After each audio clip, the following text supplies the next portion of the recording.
பீகார் மாவட்டத்தில் சுற்றி மலைகளுக்கு நடுவில் தான் இருக்குது அந்த கிராமம். அந்த கிராமத்தை சுற்றி மலைகளாக இருந்தனால அங்கே சரியான சாலை வசதி கூட கிடையாது. அத்தியாவசிய பொருள் வாங்கணும்னா கூட 90 கிலோமீட்டர் பயணம் பண்ணி பக்கத்தில் இருக்க நகரத்துக்கு தான் போகணும். இப்படிப்பட்ட கிராமத்தில் தான் வயதான கணவன் மனைவி ஒருத்தங்க வாழ்ந்துட்டு இருந்திருக்காங்க.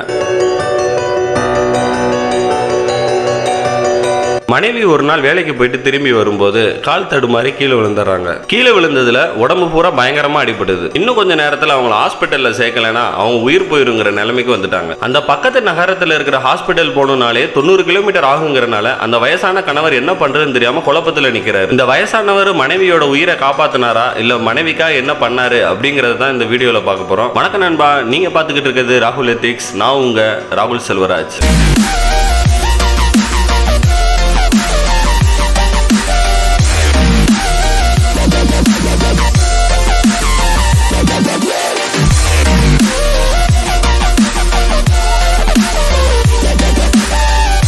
அந்த வயதானவரோ எப்படியாவது நம்ம மனைவியோட உயிரை காப்பாற்றணும் அப்படிங்கிறனால அந்த பக்கத்தில் இருக்கிற ஹாஸ்பிட்டலுக்கு மனைவியை தூக்கிட்டு போறாரு. ஆனால் அவர் மனைவியை போகிற வழியிலேயே இறந்துடுறாங்க.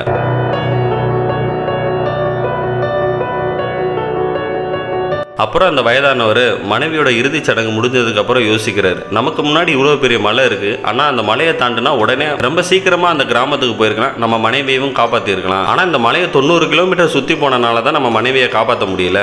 இது எனக்கு இன்னைக்கு நடந்துருச்சு, இனிமேல் இந்த கிராமத்தில் ஒருத்தர் கூட இது மாதிரி நடக்கக்கூடாதுன்னு அவர் யோசிக்கிறாரு.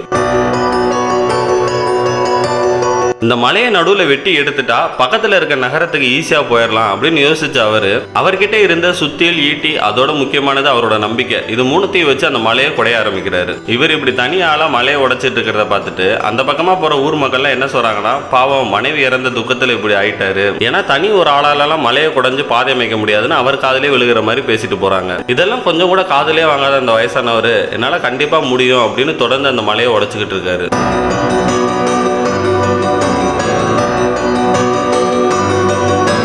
இவரோட வேலை என்னன்னா, காலையில தூங்கி எந்திரிச்சு வந்தோடனே மலையை குடைய ஆரம்பிக்கிறது. சூரிய வெளிச்சம் இருக்கிற வரை மலையை குடைவாரு. அப்புறம் ராத்திரி ஆனதுக்கு அப்புறம் வீட்டுக்கு போயிடுவாரு. இதான் அவரோட பல நாள் வேலையா இருந்துச்சு. அவர் ஊர் மக்களோட எண்ணமும் மாறல. இன்னமும் அவரை பத்தி அப்படிதான் பேசிக்கிட்டு இருக்காங்க. அதே மாதிரி இது ஒரு உண்மையான கதைங்க. இது எப்ப நடக்குதுன்னா, இந்தியாவில பீகார்ல 1959ஆம் ஆண்டு தான் நடக்குது.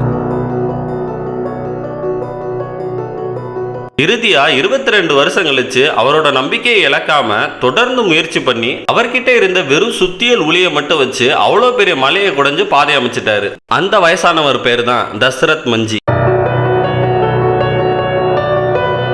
இவர் பண்ண இந்த விஷயத்தினால 90 கிலோமீட்டர் பயணம் பண்ண வேண்டிய அந்த கிராம மக்கள் இவர் அமைத்த அந்த பாதை வழியா வெறும் 1.5 கிலோமீட்டர்லயே அந்த பக்கத்துல இருக்க நகரத்துக்கு போயிடுறாங்க. தனி ஒரு ஆளா இவ்வளவு பெரிய சாதனையை பண்ணதுனால இவரோட சேவையை பாராட்டி இந்தியன் கவர்மெண்ட் இவருக்கு பல விருதுகளும் கொடுத்திருக்காங்க. அந்த வயசானவர் நினைச்சிருந்தா, இந்த ஊர் மக்களும் எனக்கு உதவி பண்ணல, என்கிட்ட இருக்கிறதும் வெறும் இந்த சுத்தியிலும் ஒளியும் மட்டும்தான், இதை வச்சு என்னால என்ன பண்ண முடியும்னு நினைச்சிருக்கலாம். ஆனா அவர் என்கிட்ட எதுவுமே இல்லைன்னு யோசிக்காம இருக்கிறத வச்சு முயற்சி பண்ணுவோன்னு அவரோட நம்பிக்கையும் தைரியமும் அவ்வளவு உறுதியா இருந்தனால அவ்வளவு பெரிய மலையை தனி ஒரு ஆளா செதுக்கிட்டார். இதைத்தான் கவிஞர் தாரா பாரதி 2 வரியில அழகா சொல்லியிருப்பாங்க, வெறுங்கை என்பது மூடத்தனம், விரல்கள் 10 மூலத்தனம்னு. நம்ம கிட்ட எதுவுமே இல்லைன்னு யோசிக்காதீங்க, நம்ம கிட்ட என்ன இருக்கோ அதை வச்சு முயற்சி பண்ணுங்க, கண்டிப்பா நமக்கு வெற்றி கிடைக்கும்.